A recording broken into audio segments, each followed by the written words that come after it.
तो दोस्तों, आज हम बात करने वाले हैं एक ऐसे बंदे की जिसका नाम सुनते ही हमारे दिमाग में सिर्फ पार्टीज और लग्जरी लाइफ याद आती है। हम बात कर रहे हैं king of good times Vijay Mallya की। लेकिन क्या वो असल में किंग ऑफ गुड टाइम थे या किंग ऑफ गुड लोन्स भी थे और फिर किंग ऑफ फ्रॉड्स भी बन गए? कैसे? चलो सुनते हैं ये धमाकेदार कहानी। विजय माल्या ने बिजनेस अपने पापा से इनहेरिट किया था, द यूबी ग्रुप, एक बड़ी कंपनी जो लिकर, केमिकल, फर्टिलाइजर हर चीज़ में डील करती थी। लेकिन माल्या का स्टाइल थोड़ा अलग था। उसने किंगफिशर बियर को इंडिया का सबसे कूल ब्रांड बना दिया। हर पार्टी, हर क्लब किंगफिशर तो होना ही चाहिए। किंग ऑफ गुड टाइम्स, ये टैगलाइन भी विजय माल्या की ही दी गई है। लेकिन ये तो सिर्फ शुरुआत थी। माल्या का सपना था कि वो एकदम महाराजा की तरह जिंदगी जिए। उसके पास बड़े बड़े याट्स थे, जैसे इंडियन एम्प्रेस, जिसमें जकूजी बार और फुल ऑन पार्टी डेक था। प्राइवेट जेट्स भी थे ताकि जब मन करे दुनिया घूमने निकल गए। ने फोर्स इंडिया फार्मूला 1 टीम खरीदी। आईपीएल की रॉयल चैलेंजर्स बेंगलोर टीम उसकी थी और हर जगह उस बंगले और मैंशंस थे। हर बड़ी सिटी में, इंडिया में, लंदन में, कैलिफोर्निया में, यू नेम इट, और उस जगह बंगला होता था। सब जगह अपना अड्डा और पार्टीज। भाई, बॉलीवुड स्टार्स लाइन में खड़े रहते थे। शैंपियन बहती थी पार्टी में, ऐसा लगता था जैसे हर रात दिवाली हो। लेकिन ये सब करने के लिए पैसा चाहिए होता है, और यहीं से शुरू होती है असली प्रॉब्लम। 2005 में माल्या ने किंगफिशर एयरलाइन लॉन्च की, एकदम धमाके के साथ। उसका एम था लग्जरी एयरलाइन बनाना, देसी स्टाइल में। रेड कारपेट, फैंसी खाना, पर्सनल टीवी। अगर आप उसमें सफ़र करो तो ऐसा लगता था जैसे आप महाराज हो। उस तरीके की सर्विस प्रोवाइड करता था ये एयरलाइन। लेकिन ये सब बहुत महंगा था। प्रीमियम सर्विस, लेकिन टिकट के प्राइजेस बहुत लो कर दिए। सोचो, BMW खरीद रहे हो लेकिन EMI साइकिल की दे रहे हो। ऊपर से एविएशन फ्यूल का प्राइस स्काई रॉकेट हो गया और एयरलाइन का बिजनेस लॉस में चला गया। लेकिन इसके बावजूद भी 2007 में विजय माल्या ने एयर डेक्कन को खरीद लिया।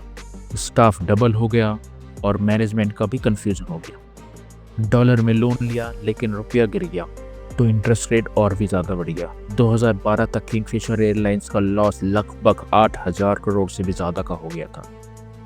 प्लेन उड़ नहीं रहे थे, स्टाफ को सैलरी मिल नहीं रही थी।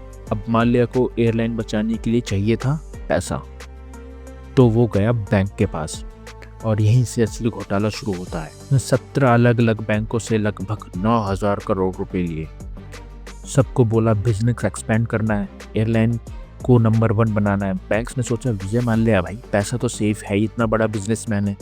लेकिन असल में एयरलाइन डूब रही थी। माल्या ने बैंक को फेक फाइनेंशियल रिपोर्ट्स दिखाई, लॉसेस छुपाए और नई नई कंपनी बनाकर पैसे की हेरा फेरी की।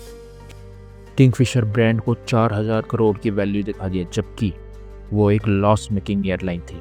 कुछ बैंक्स जैसे IDBI बैंक ने तो नेगेटिव नेटवर्थ के बावजूद भी लोन दे दिया, क्योंकि माल्या के पॉलिटिकल कनेक्शंस भी काफ़ी स्ट्रॉन्ग थे।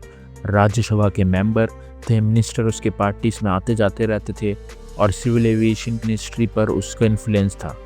जब लोन रिस्ट्रक्चर की बात हुई तो बैंक पर प्रेशर डाल के इंटरेस्ट को इक्विटी में कन्वर्ट कर दिया, लेकिन शेयर्स की वैल्यू भी ज़ीरो हो गई।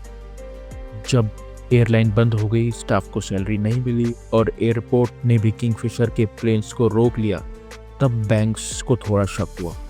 और फिर हुई ऑडिट, जिसमें पता चलता है 2600 करोड़ का फ्रॉड हुआ है। बैंक्स ने माल्या को डिफॉल्टर डिक्लेयर कर दिया।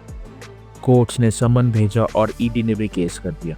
लेकिन तब तक माल्या ने अपना मास्टर प्लान रेडी कर लिया था। 2016 में टियागो से 75 करोड़ का गोल्डन हैंडशेक किया। उस पैसे को अकाउंट UK के अकाउंट में ट्रांसफ़र किए और 1 मार्च 31 सूटकेस के साथ डिप्लोमेटिक पासपोर्ट यूज़ करते हुए जेट एयरवेज की फ्लाइट से लंदन निकल लिया। अब आप ये सोचेंगे गोल्डन हैंडशेक का मतलब क्या है? जब कोई बड़ा ऑफिसर बड़ी कंपनी से छोड़ता है तो उसको कंपनी बहुत सारा पैसा देती है, एक फेयरवेल गिफ्ट के तौर पे। और विजय माल्या को टियागो नाम की कंपनी ने बोला कि भाई तुम USL के चेयरमैन से रिज़ाइन कर दो और हम तुम्हें लगभग 700 करोड़ देंगे। उसने UK में असाइलम की एप्लीकेशन डाल दी और एसेट्स अपने फैमिली ट्रस्ट के नाम ट्रांसफ़र कर दिए। आज भी माल्या लंदन में ही है इंडियन गवर्नमेंट ने उसकी प्रॉपर्टी, शेयर्स और बैंक अकाउंट को सीज कर लिया और अब तक 7,000 करोड़ से ज़्यादा रिकवर भी हो चुके हैं। लेकिन माले अभी भी लंदन में ऐश कर रहा है, कभी फार्मूला 1 रेस अटेंड करता है, कभी क्रिकेट का मैच और ट्विटर पे अपने डॉग्स के साथ फ़ोटो भी डालता है।